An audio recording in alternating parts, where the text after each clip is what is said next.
When you described the process of passing, becoming sort of hyper-American for a little while, Yeah. it totally resonated with my family. And I think every immigrant family has the same stages you go through. So, But you know, when I was writing that, I was also very aware of the fact that I grew up in Mountain View, where Google is. So if I had grown up in like East Side San Jose, which was only like 20 miles away, like if I wasn't exposed to, you know, kind of a middle-class, affluent, white community where there was like an Andronico's grocery store, and that was like a, you know, going to Andronico's was like, what was that, right? And that's where I saw the New Yorker for the first time, was in Andronico's, and I picked it up. Like, meaning I was exposed to, you know, Toni Morrison says this, right? Like, everybody else has to hyphenate, but white is America, right? And so I was so exposed to white America, you know, and that meant like watching all the films I found at the library. If I wasn't exposed to that, I'm not sure I could have passed as easy as I did.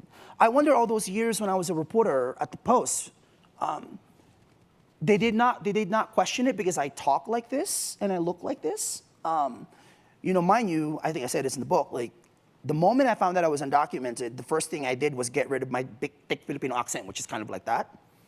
So that meant watching a lot of Charlie Rose on PBS and Dr. Dre and Jay-Z. I thought I had to talk white and black so I could really pass, right? So like I didn't speak Tagalog to people.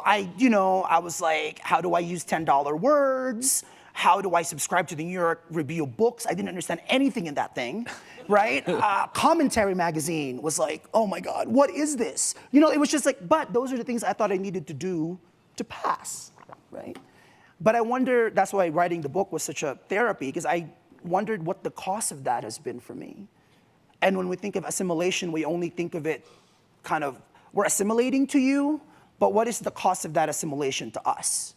For me, a lot of it was being embarrassed of my own grandmother, right? Even though she's a naturalized US citizen, I was embarrassed to like introduce her to people because she spoke English really poorly. She was the kind of person who at Safeway at the grocery store wouldn't even ask a clerk where the toilet paper was because she felt embarrassed. Now, she's a US citizen, she's naturalized, right?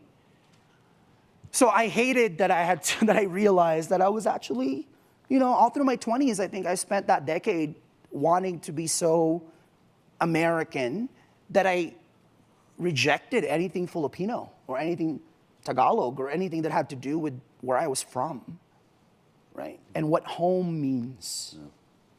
Maybe I passed too much.